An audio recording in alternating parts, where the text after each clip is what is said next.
उसकी पत्नी कैसी है? कमल के समान मुख वाली, ठीक है, यानी कि जो हंसती रहे, जो मुस्कुराती रहे, परिस्थिति चाहे कैसी भी हो, दुख की हो सुख की हो, जो हमेशा खिलखिलाती रहे, वो पत्नी कैसी है बोले? कमल के समान मुख वाली। ऐसी स्त्री बल घर में बनी रहनी चाहिए। स्त्री के दो रूप होते हैं। कितने रूप होते हैं? 2 रूप। एक होता है अलक्ष्मी का और एक होता है लक्ष्मी का, ठीक है। अगर तुम बुरे आचरण करते हो, अगर तुम घर में कड़ा कलेश करते हो, अगर तुम घर में जो रोला पाते हो, है ना, मेहमान के आने पर तुम जो है चिढ़ते हो, तो तुम अलक्ष्मी हो, है ना। और तुम एक दूसरे का सम्मान कर रहे हो, सास का सम्मान, ससुर का सम्मान, अपने पति का सम्मान, है ना, अपने घर को जो है एकजुट बना के रखे हो, तो तुम साक्षात चलती फिरती लक्ष्मी हो, है ना। तो इसलिए घर में जो है बोला उसकी पत्नी कैसी थी?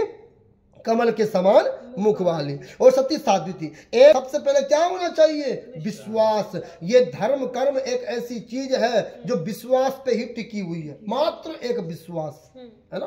किस पे टिका हुआ है? विश्वास पे, है ना। कहीं ब्राह्मण को माला करते देखा आपने? माला करते हुए, माला कैसी करता हो?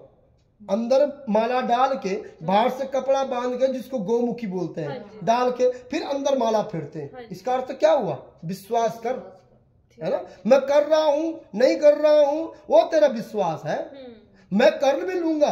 अगर तेरा विश्वास नहीं है तो 1 पैसे का फल नहीं मिलने वाला। और तेरा विश्वास है, मैं चाहे नहीं भी कर रहा हूं तब भी तुझे फल मिलेगा, है ना। तो ये कार्य किस चीज का है? विश्वास का है। धर्म सिर्फ एक ही अवस्था में टिका हुआ, एक ही चीज में टिका हुआ, किस पे?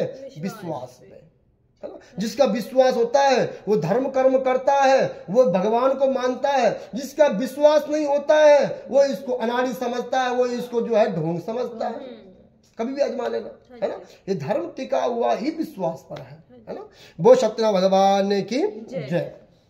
चंद्रमा होता है ना, सूर्य पूर्णमासी का चंद्रमा, है ना, वो कब घटता है और कब बढ़ जाता है पता ही नहीं चलता है। उसी तरह हमारा ये जीवन है ना। हम इस जीवन में आ रखे हैं, कब हमारा जीवन बीत जाता है समय का पता ही नहीं चलेगा, है ना। हम सोचते हैं कि अभी तो हम बच्चे हैं, अभी क्या भक्ति करनी है। फिर सोचते हैं अभी तो हम जवान हैं, अभी हम कहाँ भक्ति के चक्कर में पड़े। फिर जब लग जाता है बुढ़ापा, अब कर भक्ति, है ना। एक आजमाओ ना। हमारे घर में सब कुछ है, हम अपने घर में ही देख सकते हैं। बच्चा भी है, क्या भक्ति कर सकता है? कर सकता है। 5 साल के ध्रुव ने भगवान की कृपा प्राप्त कर दी थी। 5 साल के ध्रुव ने, है ना, साक्षात भगवान की कृपा प्राप्त कर ली। तुम्हारा बच्चा क्यों नहीं कर सकता? गाइड नहीं है ना, हमारी सोच ही वहां तक नहीं है, उनकी सोच थी वहां तक, है ना। उसके बाद हम जवानी में आए, हम सोचते हैं कि अभी जवान है क्या करना, है ना, बूढ़ा ऐसे सो गए। एक के साथ नहीं होगा, ये सबके साथ होना है। मैं भी इतना फुटक रहा हूँ, मैं भी सजा हुआ धजा हुआ हूँ, अलाना हूँ फलाना हूँ, माला डाल के बैठा हुआ हूँ, मेरी भी यही गति होनी है। बहुत सारे तो वहां तक पहुंच भी गए हैं, क्या पता हम वहां तक ना भी पहुंचे, है। सास को तो भरोसा ही नहीं है ना। तो इसलिए जो है समय का इंतजार मत करो। उन्हें वेश्य को श्राप दे दिया कि तुझे दारुण दुख प्राप्त होगा, है। किसने श्राप दिया? नारायण भगवान जी ने, सत्यनारायण भगवान जी। किसको? उसको दिया कल पति को, जिसने किसको दिया श्राप? पति के पति को,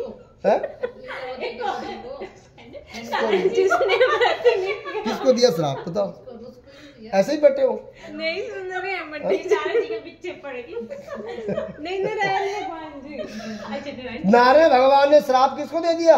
वैश्य को दे दिया, ठीक है, कि तू मेरी भक्ति से विमुख हुआ है। तूने संकल्प किया था कि जब मेरी संतान होगी तब मैं व्रत को करूंगा। तेरी संतान भी हो गई, तेरी संतान का विवाह भी हो गया, तब भी तूने धर्म कर्म नहीं किया, श्राप दे दिया। तो क्या भगवान श्राप देता है? नहीं देता है। तो वही अपने कर्म है, अपने कर्म है। हम अपने कर्म के द्वारा ही आगे बढ़ते हैं, हम अपने कर्म के द्वारा ही पीछे आते हैं, है ना। जो हमें जो है सुख दुख की अनुभूति होती है वो सिर्फ किसके द्वारा मिलती है? अपने कर्म के द्वारा। भगवान कभी हमारे जीवन में इंटरफेयर नहीं करता। अभी तुम गाय को पूरा कर दो, मार दो, भगवान नहीं प्रकट होगा, है ना। और अभी तुम जो है दुनिया भर का दान पुण्य कर दो, भगवान प्रकट नहीं होगा। तुम कर्म करो बस। तुम कर्म करते जाओ, उसका हिसाब होगा, उसका जो है तुम्हें पूरा भरपाई मिलेगी, अच्छे का भी मिलेगा और बुरे का भी मिलेगा।